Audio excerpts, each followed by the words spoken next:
Las mujeres somos líderes, somos pilares en un país donde hay señalamientos, persecución y acoso, pero donde alzar la voz es signo de valentía y de amor por México.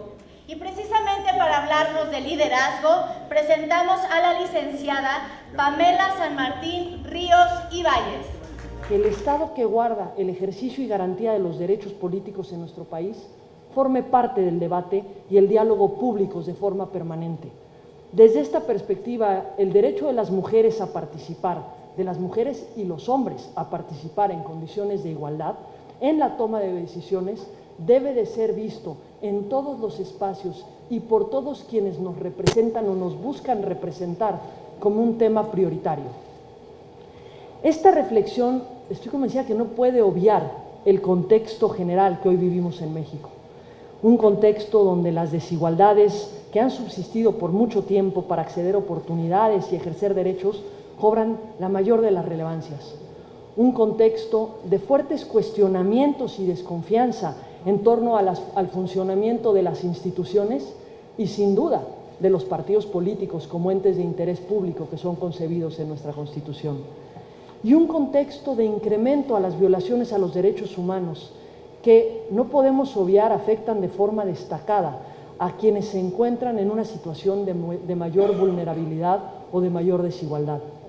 De ahí que estamos obligados, tanto las instituciones del Estado mexicano como aquella a la que yo pertenezco, como los partidos políticos, que insisto, son entes de interés público, a identificar y atender tanto los problemas estructurales que han subsistido en México, como el contexto y la coyuntura que caracterizan nuestra dinámica social. Aterricemos esto un momento a lo que son los retos y los logros para garantizar la participación y el liderazgo político de las mujeres en el marco de nuestros procesos electorales, porque es un paso fundamental, no es el único, no es el más importante. Todos los espacios, todas las discusiones, los espacios comunitarios, los espacios escolares, los espacios académicos, los espacios familiares incluso, adquieren una relevancia particular en la forma cultural, cómo nos concebimos, tanto hombres como mujeres, cómo nos relacionamos, tanto hombres como mujeres. Pero la lucha por la inclusión de las mujeres en el espacio público tiene razones de ser. Tiene una razón de ser el por qué hay una discusión respecto de cómo garantizar la participación política de las mujeres. Y esto no podemos obviar en ello, que fue hasta 1953 que las mujeres tuvieron derecho a votar. Algo que hoy para nosotras y para nosotros puede ser terriblemente normal. A nadie cuestionaríamos, nos resulta aberrante cuando hace un par de semanas nos enteramos que por primera vez en una comunidad indígena las mujeres pudieron participar votando en pleno 2016. Primera ocasión en la que mujeres pudieron participar votando. Eso ya en nuestro contexto cultural es normal, tanto hombres como mujeres participan votando.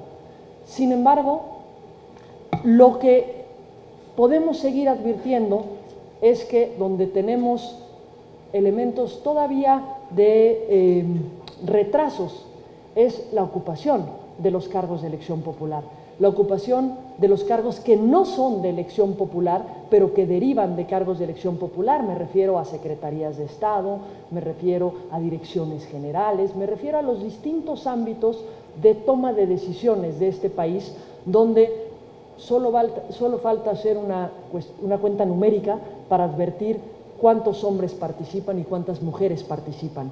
Siguen siendo ocupados los espacios mayores de decisión por hombres. En otras palabras, en nuestra Constitución tenemos reconocida una igualdad jurídica, las mujeres y los hombres. La Constitución es muy clara, todos somos iguales y no nos pueden limitar ningún derecho y está prohibida la discriminación. Sin embargo, hay una gran distancia entre poder pasar de la igualdad, que llamamos los abogados, de jure, es decir, la igualdad de derecho, de lo que es la igualdad real, la igualdad de facto, la igualdad en los hechos, la igualdad en nuestros contextos diarios y cotidianos. Ante este contexto, me parece que no podemos solo advertir lo que no hemos avanzado. Tenemos que mirar también lo que han sido los logros que se han tenido, avances en muchas ocasiones significativos, que en un primer momento están garantizados constitucional y legalmente en los últimos años para garantizar la inclusión de las mujeres en la vida política, al garantizar la participación paritaria en lo que son los procesos electorales. Pero no podemos dejar de mirar por qué se logró esto, por qué se pudo llegar a establecer en la Constitución una obligación de paridad en la postulación de candidaturas. En un primer lugar, tenemos un conjunto de compromisos y obligaciones internacionales como Estado mexicano.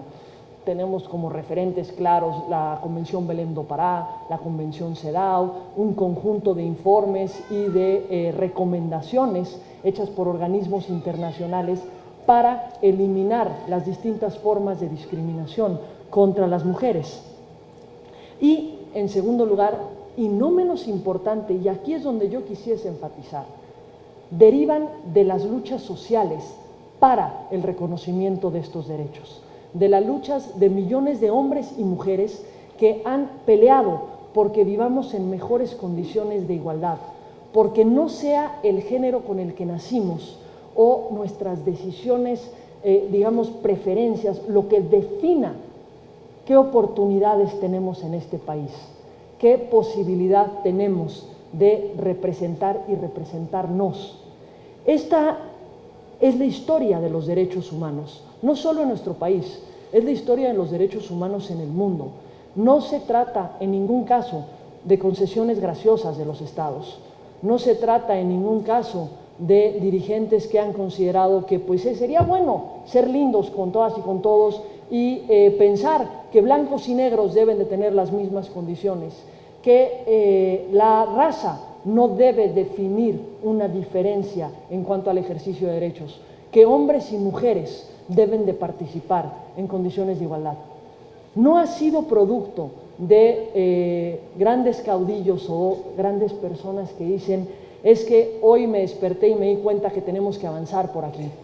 Ha sido grandes luchas de la ciudadanía, de la sociedad civil organizada, lo que ha llevado a exigir y a lograr el reconocimiento de los derechos en el mundo y sin duda alguna en nuestro país. Ahora, llegar a lo que hoy tenemos de la paridad en la postulación de candidaturas ha sido una lucha bastante larga, ha sido gradual el avance. No pasamos del reconocimiento al voto al reconocimiento a la paridad. Fueron haciéndose avances, en primer lugar, empezó en el 93, cuando la legislación electoral incorporó una disposición que decía que los partidos políticos debían promover, en los términos que determinaran sus documentos internos, una mayor participación política de las mujeres. Exactamente qué significaba eso, pues era un poco ambiguo y un tanto dejado a la interpretación de cada uno de los partidos. Claramente, el que esto no fuera vinculante, el que no hubiese una obligación de cumplir con ese mandato legal, pues llegó a que no fuera terriblemente efectivo. En 96 ya se estableció una cuota de género.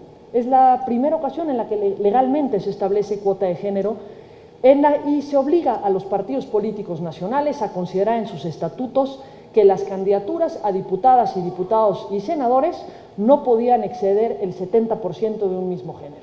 Es decir, había una cuota de 30% de participación política de las mujeres. No decía eso la ley, pero era la realidad. Y además mandataba promover la mayor participación política de las mujeres.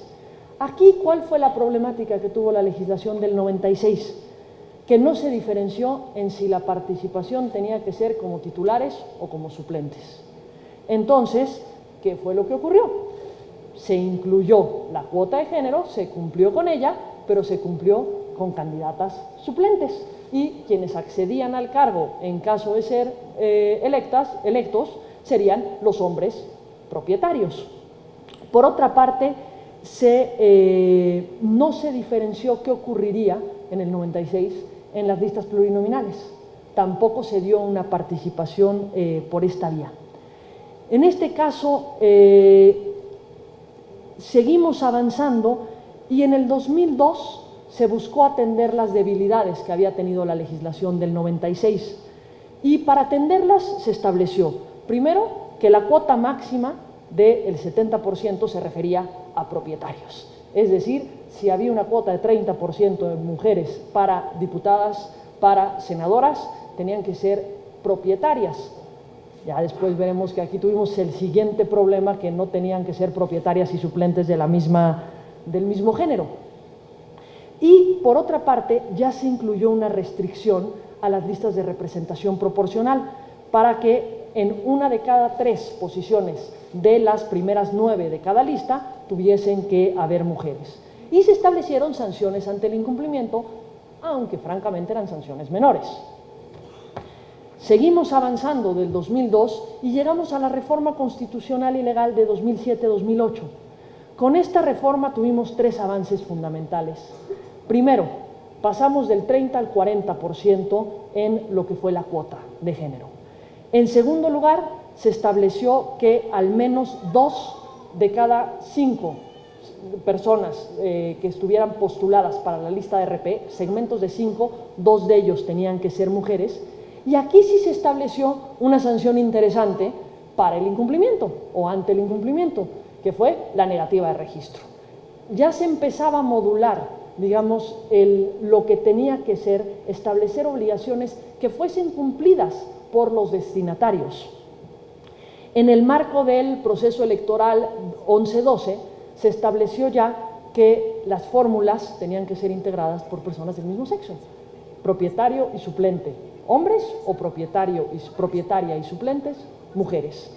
Esto derivó del antecedente que todos conocemos, que todas conocemos, el antecedente de las Juanitas, en el que se habían nombrado a mujeres propietarias y pidieron licencia después de haber obtenido el cargo, y quien ocupó su cargo precisamente fueron los hombres suplentes. Estos hechos evidenciaron, por supuesto, una simulación y un fraude a la ley por parte de los partidos políticos, es decir, los mismos partidos que desde el Congreso, ante los reclamos sociales, incluían estas normas, buscaban todos los mecanismos para evadir el cumplimiento de estas normas, o en ese momento en muchas cosas para eludirlo. Es decir, no entraban a una norma ilegal, o no incumplían legalmente con la norma, con lo que incumplían era con el propósito de la norma. Finalmente, en el 2014, como todas y todos sabemos, se incluye la paridad. Esto derivó precisamente de los efectos que se empezó a advertir que existían con cumplir con las cuotas en la representación en el Congreso de la Unión, en los congresos locales, el incremento que esto lograba en la participación política de las mujeres. Y con esta reforma no solo se incluye la paridad, se incluye la obligación de propietarias y suplentes del mismo sexo, se incluye la obligación de alternancia en las listas de representación proporcional y se incluye una obligación que resulta particularmente relevante, la obligación de que los partidos presenten criterios objetivos para garantizar que se cumple el requisito de paridad y se evite que se asigne los distritos que obtuvieron menor votación en las elecciones anteriores exclusivamente a un género. La redacción de esta norma no es de lo más afortunado posible, si hemos de ser honestos.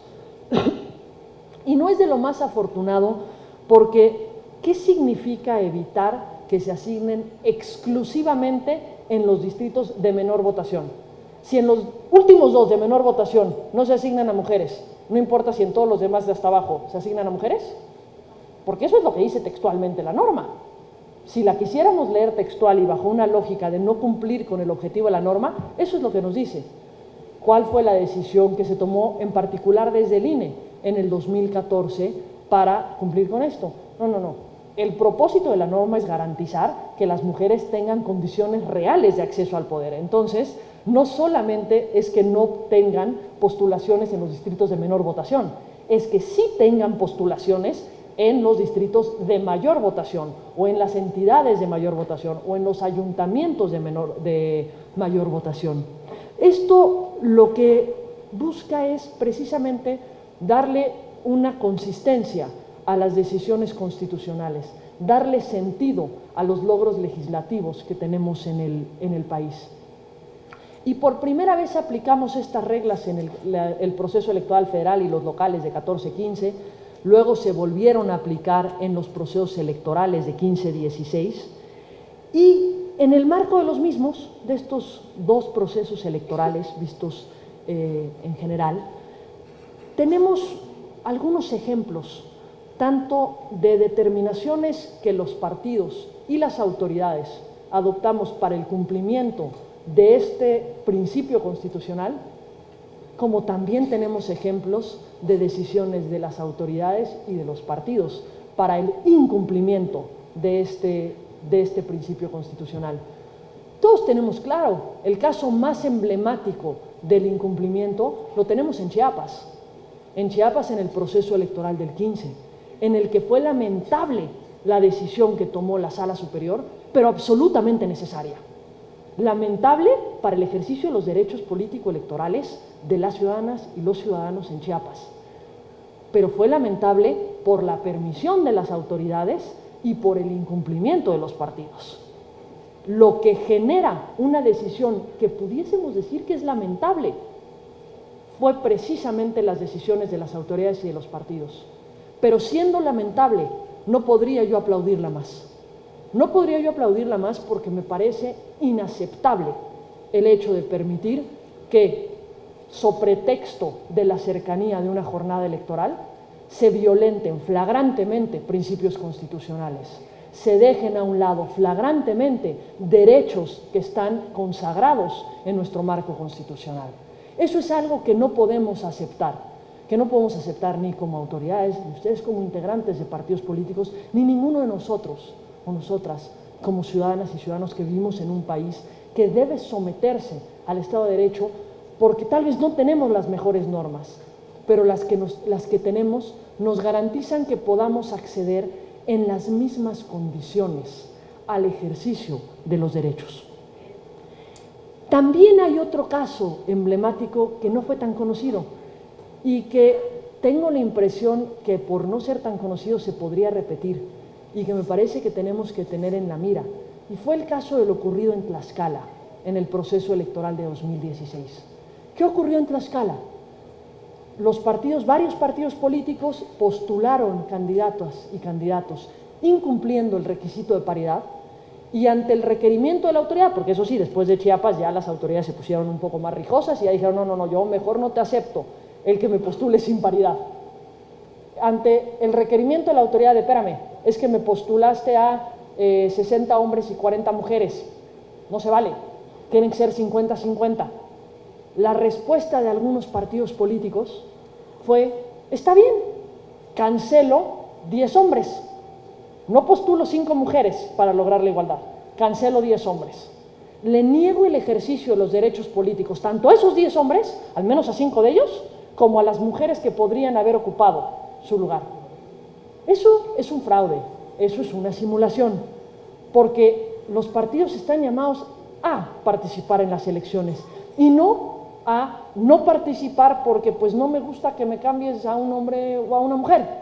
Y precisamente por eso es que la norma, ahí sí, esa sí la comparto y creo que es una buena norma la que tenemos en la LEGIPE, en la que dice, bueno, pues es que si me incumples, sorteo quién se va.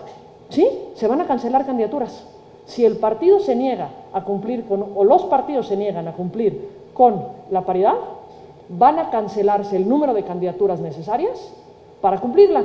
¿Y cómo se define cuáles son las que se cancelan? Sorteando. ¿Eso a qué lleva? A que, por supuesto, se pueden llegar a sortear las candidaturas que no se quieren perder. Siempre hay un candidato o una candidata que en serio, ese sí no queremos que se vaya. Y si tenemos ese candidato y corremos el riesgo, entonces muchas veces estamos más dispuestos a activamente contribuir. ¿Por qué pongo el ejemplo de Tlaxcala? Porque no se vale en el cumplimiento de derechos buscar vías para incumplirlos. No se vale buscar vías para simular y para ejecutar un fraude a la ley. Y en ese caso solamente tuvimos una determinación de una sala regional del Poder Judicial de la Federación, del Tribunal Electoral. No hemos tenido un pronunciamiento de la Sala Superior, pero el pronunciamiento sería en esos términos. de impedirlo, porque esa ha sido la lógica de las autoridades precisamente. Y es una lógica que debe de partir desde una exigencia de quienes integran los partidos políticos, de hombres y mujeres que integran los partidos políticos y por supuesto de quienes los dirigen, una exigencia para cumplir con aquello que nos mandata la Constitución. Pero más allá de esto, más allá de estas alertas que han surgido o que deben surgir por las experiencias que hemos tenido en los distintos procesos electorales en el que se han aplicado reglas que buscan lograr la igualdad sustantiva entre hombres y mujeres, me parece que la efectiva participación de las mujeres en el espacio político, en el espacio público, requiere de otras medidas. Pero voy a hacer un paréntesis. La efectiva participación de mujeres y hombres en el espacio público requiere de otras medidas. ¿Y a qué me refiero? Un reto fundamental que se tiene en nuestro país es la democratización de los partidos políticos. Es que la decisión de qué mujer o de qué hombre participa y es postulado o postulada para un cargo de elección popular derive no solo de una decisión de una cúpula o no solo de una decisión de una pequeña asamblea, que haya una participación de la militancia, de la ciudadanía, porque a fin de cuentas las decisiones que toman los partidos políticos nos afectan a todos. Las decisiones que se toman al elegir a quién postular a los cargos de elección popular derivan en las opciones que como ciudadanas y ciudadanos tendremos al momento de acudir a la boleta, al momento de llegar a la urna para depositar nuestro voto. No es solo un tema de quiénes son quienes se decide que sean candidatos, sino cómo se llega a obtener esas candidaturas. Y ese es un gran reto que se tiene, insisto, no solo para la participación política de las mujeres o la participación efectiva de las mujeres, también para fortalecer la participación política de los hombres. Pero sin desconocer estos pendientes, estos retos que todavía tenemos por delante para la construcción de la participación política de las mujeres, de los liderazgos de las mujeres en el espacio público, no podemos tampoco dejar de reconocer los avances. Este reconocimiento constitucional, estos avances legales, sí nos han permitido ir adelante, sí nos han permitido posicionar temas en la agenda pública que debieran estar en la agenda y en el debate y la discusión pública. Pero estos avances siguen siendo insuficientes para una democracia sustantiva y eso lo debemos reconocer. Siguen siendo insuficientes para que la participación y la representación de las mujeres en los espacios de toma de decisiones, tanto, como lo decía, en los ámbitos comunitarios, como en la esfera política, como en los distintos niveles de gobierno, en la conformación de los poderes y de los puestos al interior de cada uno de los poderes, sea igualitaria y sea efectiva. Hoy más que nunca es exigible, tanto para quienes formamos parte de las instituciones públicas como de los partidos políticos, por la responsabilidad que ambos tenemos en la construcción y desahogo de la agenda pública, que tengamos conciencia de la crisis de derechos humanos que enfrenta nuestro país, del constante cuestionamiento a la legitimidad de las instituciones y de los partidos como un cauce efectivo para la atención de las problemáticas sociales más profundas. Este es un ejemplo. El poner trabas y poner límites a derechos que están reconocidos constitucionalmente, a derechos que tenemos las personas por el simple hecho de serlo, lo que nos lleva es a alejarnos de la ciudadanía a la que se pretende beneficiar o a la que, en el caso de los partidos, se pretende representar. Es indispensable repensar si las determinaciones que adoptamos y las acciones que implementamos realmente son eficaces o no para la tutela de los derechos que la Constitución prevé. Desde este punto de vista, la participación política de las mujeres no solo debe de ser entendida como la posibilidad de acceder al cargo público. Hay un punto fundamental que no podemos perder de la mira, y es la incorporación de las prioridades, demandas y problemáticas de las mujeres en la agenda pública. Y perdón, esto no es algo que solo es responsabilidad de las mujeres que logran acceder al poder. No es algo que la agenda de las mujeres deben de pelear las mujeres y la agenda de los hombres o la agenda de todo lo demás la deben de pelear los hombres. La agenda de las mujeres, de las problemáticas, de las prioridades, de las demandas, debe de ser incorporada en las agendas públicas. Eso es fortalecer realmente los liderazgos y las participaciones políticas de las mujeres. No solamente dar un espacio o dar una posibilidad de un espacio a participar en la vida pública a las mujeres.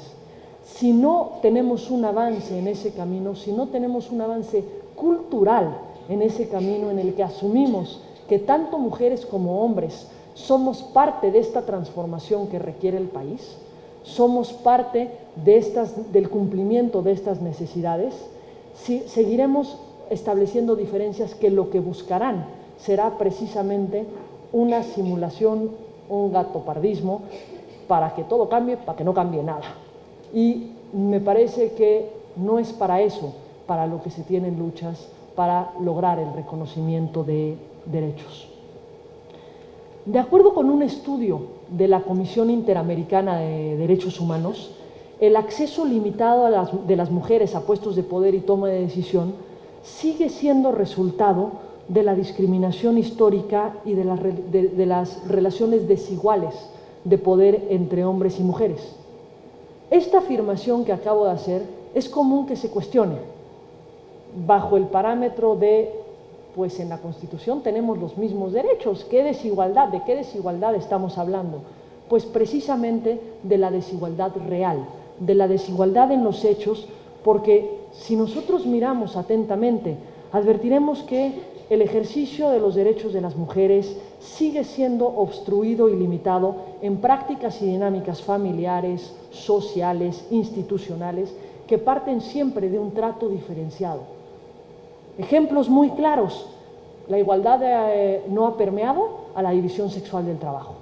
La igualdad no ha permeado a la jerarquía de los roles de género en la familia. Son espacios que no son el espacio público, pero que son el espacio cultural que en la medida que no se modifique, no podrá permear a un acceso real y efectivo de todas y de todos a los espacios de decisión en este país. A este escenario, por supuesto, se suman algunas desventajas estructurales o algunas situaciones estructurales. Las desventajas socioeconómicas, que en materia político-electoral están traducidas en muchas ocasiones a un menor financiamiento a las campañas de las mujeres que a las campañas de los hombres, al mayor desconocimiento de las mujeres de sus derechos políticos, especialmente en zonas rurales o en zonas marginadas, a los distintos contextos de violencia política contra las mujeres que impiden y anulan el ejercicio de sus derechos. Ciertamente, de los casos más evidentes y emblemáticos que tenemos están los de Chenaló, Ochuc, Guerrero, en los que se llegó al límite de ir en contra de la voluntad popular que eligió a las mujeres que debían ocupar el cargo como presidentas municipales en ese cargo, y que por una decisión de una asamblea es revocada incluso la voluntad popular expresada en libertad en las urnas. Estos casos son emblemáticos, pero hay casos de violencia más sutiles, menos evidentes, que de cualquier forma deben de ser rechazadas por todas y por todos. No podemos ni ser partícipes, ni ser destinatarias o destinatarios, ninguno de nosotros, de contextos de violencia que lo que generen son limitaciones al ejercicio de nuestros derechos. Y otro de los elementos que yo sumaría a este contexto señalado por la Comisión Interamericana de Derechos Humanos es que el reclamo de impunidad que vivimos en nuestro país no es ajeno a la esfera electoral, no es ajeno a la esfera político-electoral. a la esfera de los partidos políticos. La falta de acceso a la justicia se sigue dando en dos ámbitos, tanto el ámbito de la justicia intrapartidaria, por lo que hace a los órganos de justicia interna estatutariamente establecidos por los partidos políticos, como por lo que hace al ámbito de justicia administrativo electoral de las instituciones, de los tribunales electorales.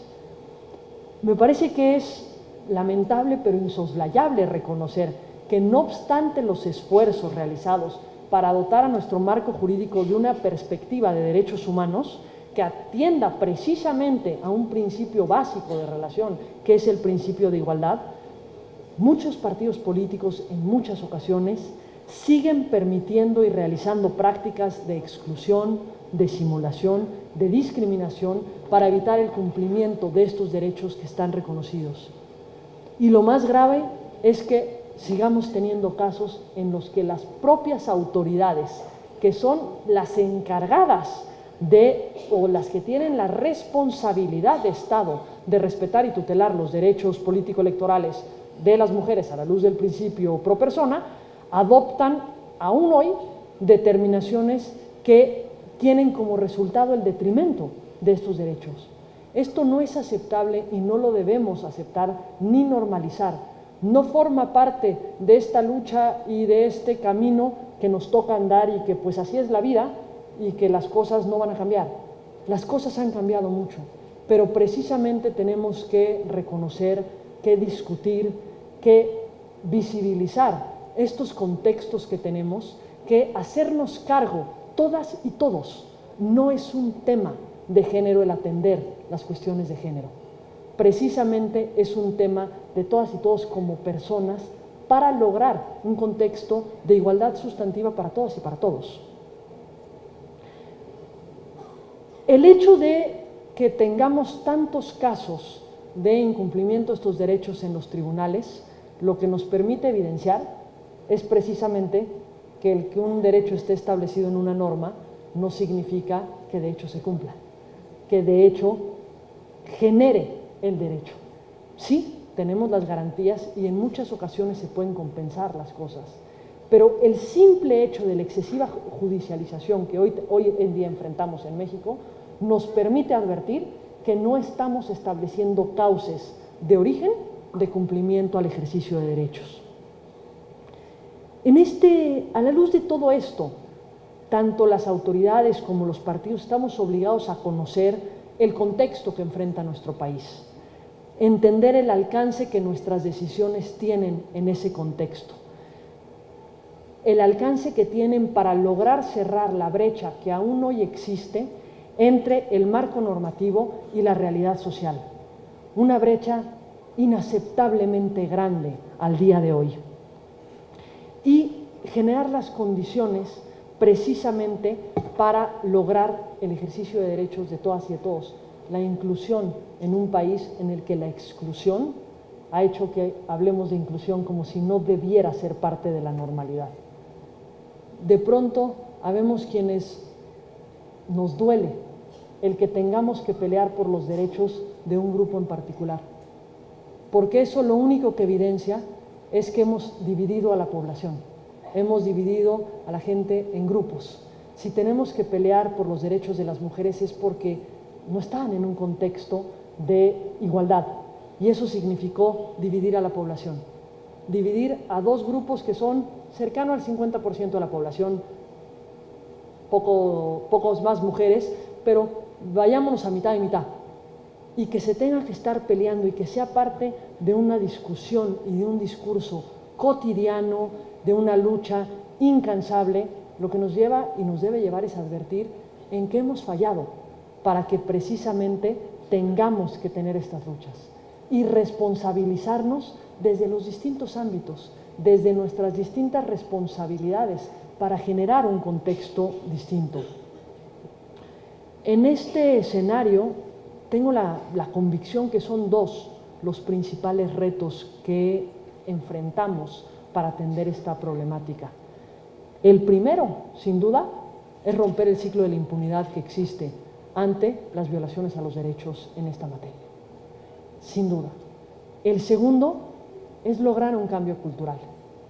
que pareciera más simple, pero sin duda es el más complejo.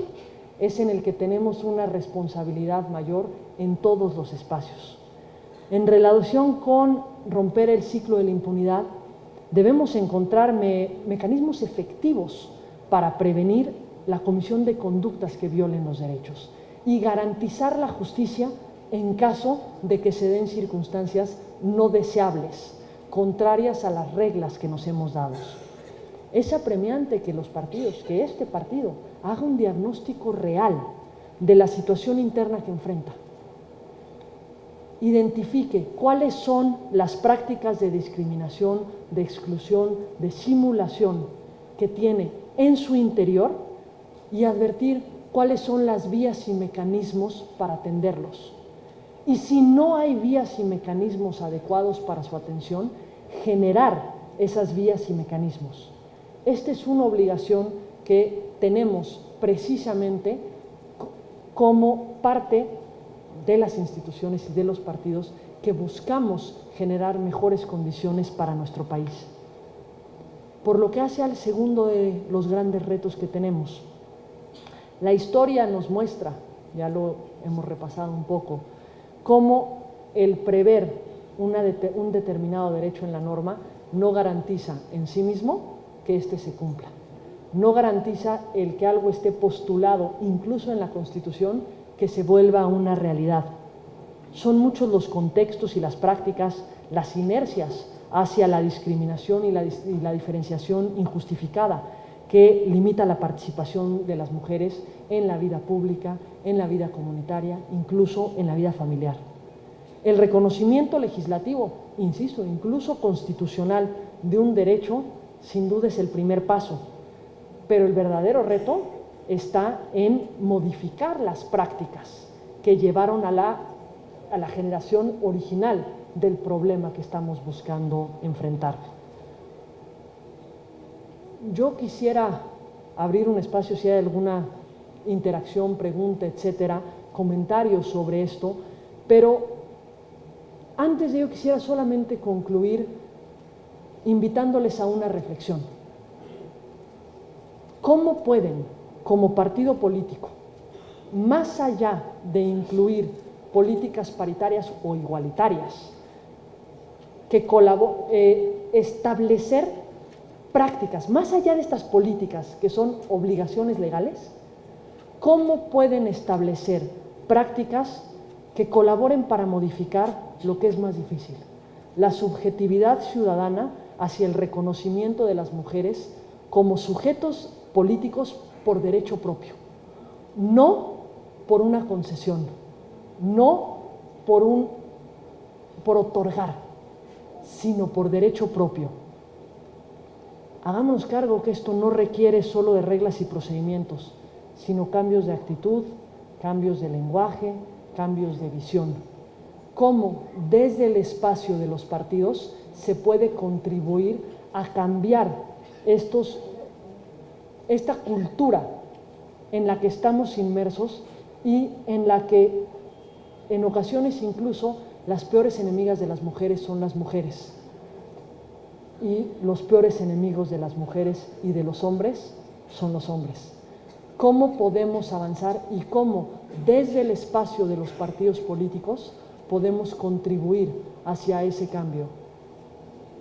No podemos centrarnos en los liderazgos si no nos centramos primero en la igualdad, si no nos centramos primero en la participación de todas y de todos, de mirarnos a nosotros mismos como iguales, a nosotras mismas como iguales, y miramos a los otros como iguales, como sujetos de los mismos derechos que queremos para nosotras y nosotros mismos.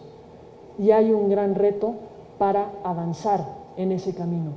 En la medida, me parece, que todas y todos participemos para lograr ese objetivo, es donde podemos construir liderazgos sólidos, liderazgos responsables, liderazgos relevantes para nuestro entorno, tan pequeño o tan amplio como este sea. Pero el cambio cultural es el gran reto, me parece, que enfrentamos para poder cumplir esto. Muchísimas gracias.